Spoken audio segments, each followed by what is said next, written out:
Assalamualaikum warahmatullahi wabarakatuh, sahabatku semua, saudaraku semua. Kali ini saya mau berbagi cerita lagi tentang hakikat sebuah doa. Ya, sangat banyak kita mendengar Allah berkata segala sesuatu sudah kami tuliskan di Lauh Mahfuz. Ya, jadi apapun yang akan terjadi di dunia ini sudah Allah tetapkan, sudah Allah tuliskan, ya. Dan di situ terkadang sering doa kita itu makbul. Kadang kita bingung, ini memang sudah kehendak Allah ataukah memang karena doa kita, ya. Jadi hakikat sebuah doa itu sebenarnya adalah sejatinya dari Allah. Doa, harapan, keinginan sejatinya dari Allah. Kenapa saya bisa bilang begitu? Karena sebelum berkeinginan sudah ada iradatnya Allah, ya, kehendak Allah. Dia yang berkehendak, baru muncul keinginan. Nah, terkadang keinginan ini diplesetkan oleh setan. Disitulah timbul yang namanya nafsu, ya. Timbul yang namanya nafsu.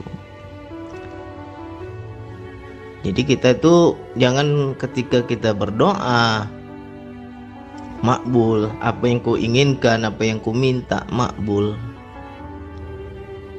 Di situ kita menjadi ujub, menjadi riya, menjadi merasa aku punya karomah. Ya, karomah juga dari Allah. Jadi jangan kita anggap semua itu diriku.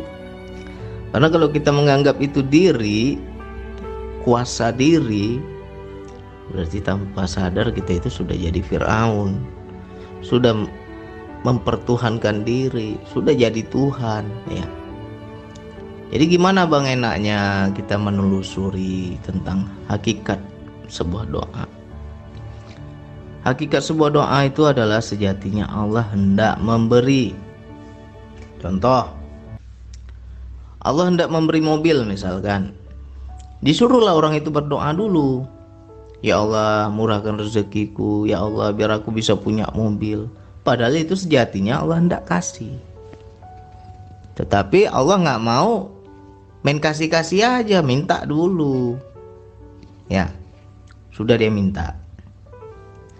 Ketika dia sudah minta, kan Allah beri lagi tuh proses selanjutnya.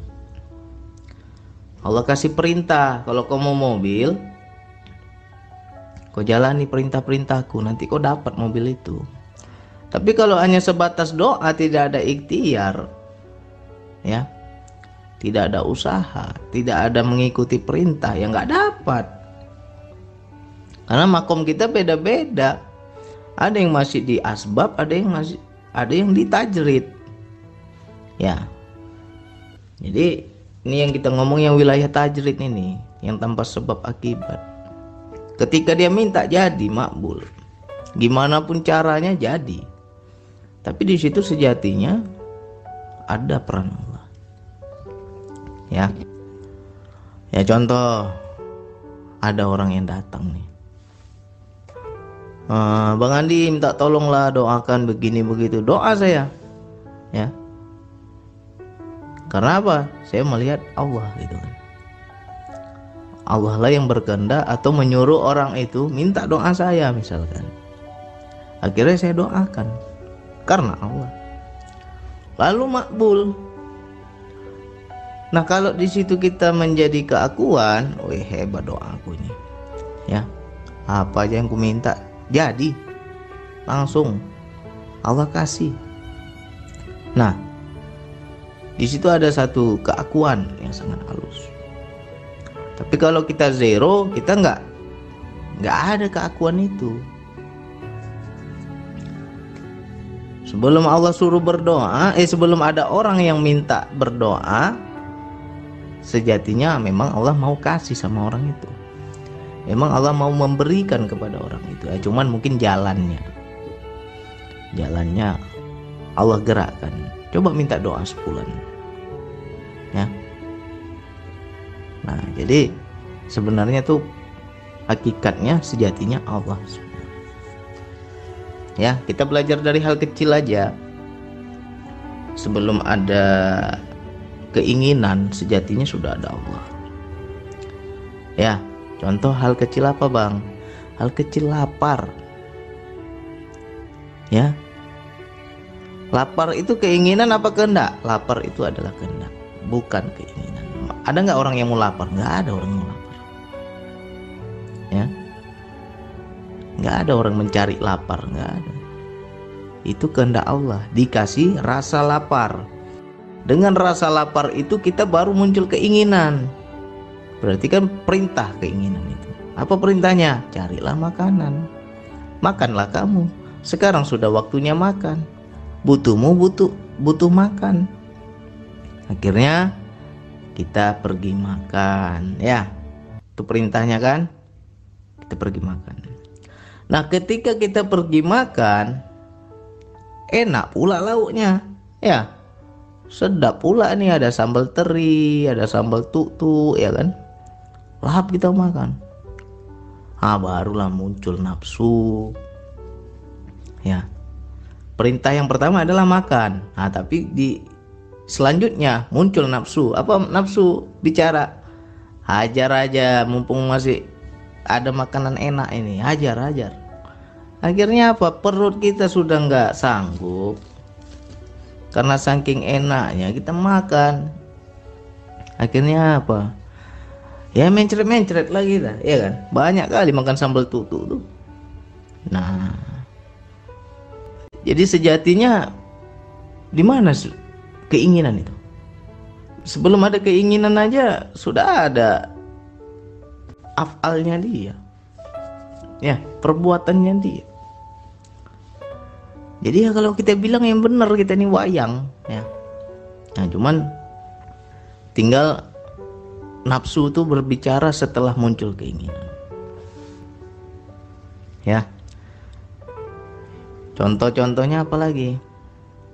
Kita ingin suatu barang, tapi uang nggak ada. Ya. Ya kan? Sebenarnya Allah hendak memberi. Tapi tinggal bagaimana kita menyikapinya dengan bergantung kepada Allah. Makanya ketika keinginan muncul, boleh nggak kita ingin ini ingin itu? Boleh. Siapa bilang nggak boleh? Ya, Bang, saya kepingin mobil, Bang. Boleh nggak, Bang? Boleh.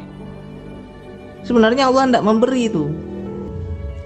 Cuman kebanyakan kita ketika muncul keinginan, nafsu nempel.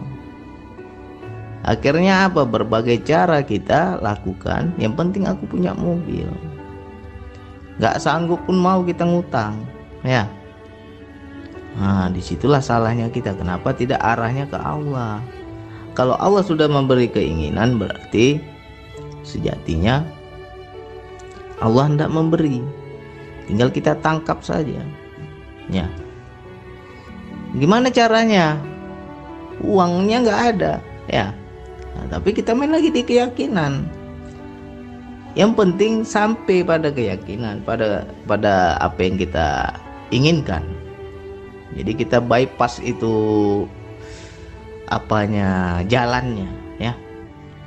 Dari Jakarta mau ke Bandung, aku nggak mikir mau naik mobil kah, mau naik kereta api kah, misalkan, mau naik bus kah.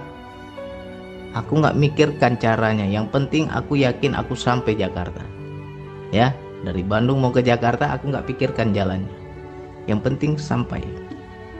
Nah, kalau kita bisa seperti itu yang dibilang tingkat yakin tuh. Kalau sudah muncul keinginan itu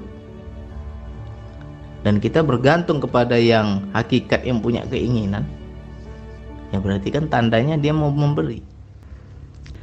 Pasti dapat itu, ya. Nah, jadi disitulah kita harus istilahnya jangan sampai menjadi ujub, menjadi ria, ya. Berdoa makbul, minta dapat, minta itu dapat, minta ini dapat. Akhirnya tanpa sadar kita udah jadi Tuhan. Ngeri tuh. Sejatinya tuh Allah tuh mau hendak memberi, tapi caranya gini. Kau mau kan? Aku mau kasih nih. Kau mau nggak ini? Aku mau kasih, kata Allah. Ya. Kau mau nggak mau tetap aku kasih, kata Allah. Tapi caranya ya kau minta dulu syaratnya. Kau doa dulu sama aku, minta dulu. Di situ bahwa Allah menunjukkan tetap dialah yang maha kuasa.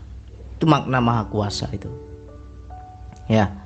Kalau dikasih tanpa doa, tanpa minta, itu namanya istidraj. Itu yang ngeri. Nggak minta pun Allah kasih, tapi bukan untuk tambah dekat. Tambah hancur kita nanti. Tapi kalau kita disuruh minta, Allah kasih. Disuruh minta, Allah kasih. Ya, sejatinya Allah hendak memberi.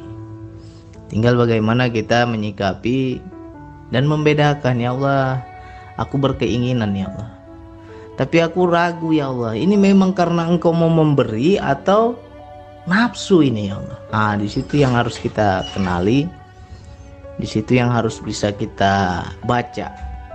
Ya, nafsu itu nempel ketika munculnya keinginan. Ya, contoh, nggak usah jauh-jauh. Nggak ada uang, ada nggak keinginan? Nggak ada kita keinginan. Sudah ada uang, baru banyak pula keinginan. Ya.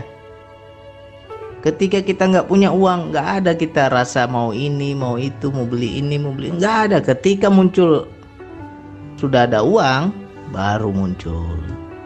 Barulah di situ nafsu bisi. Beli ini aja, beli itu aja. Kesini aja uangnya, ke situ aja uangnya. Ya, di situ banyak orang berbelok. Ketika dia nggak punya uang, nazarnya macam-macam. Aku nanti nazarku begini, nazarku begitu. Ketika punya uang, nah, lupa dia. Karena apa? Sudah ditempel nafsu. Ya. Jadi yang itu yang harus kita pahami. Bisa nggak kita zero? Bisa nggak kita melebur? Kehendakku, kehendakmu ya Allah. Kehendakmu, kehendakku ya Allah. Ya. Ini halus ini. Kehendakku adalah kehendakmu ya Allah. Dan kehendakmu adalah kehendakku ya Allah. Jadi segala sesuatu yang kita inginkan, gerak hidup kita, ada perbuatan Allah di situ. Jadi nggak ada diri kita, ya. Memang Allah sudah berkehendak, jadi, ya kan. Mau gimana pun caranya, Allah tinggal bilang kun, jadi. Ya. Jadi jangan sampai kita merasa ini kan karena doaku, makanya dapat. Salah kalau kita bilang begitu. Ya, karena sejatinya hakikatnya sebuah doa ya dia juga yang menyuruh berdoa. Jadi jangan pernah kita merasa kita muncul keakuan. Ya, ini diulang-ulang ini ya, enak kali keluarnya ini. Saya pun baru dapat ilmunya ini kan. Nafsu muncul ketika adanya keinginan. Ya, sebelum ada keinginan nggak ada nafsu. Banyak hidup kita itu begitu. Oke, mudah-mudahan ini bisa manfaat. Diulang-ulang lagi. Sekian dari saya. Wassalamualaikum warahmatullahi wabarakatuh.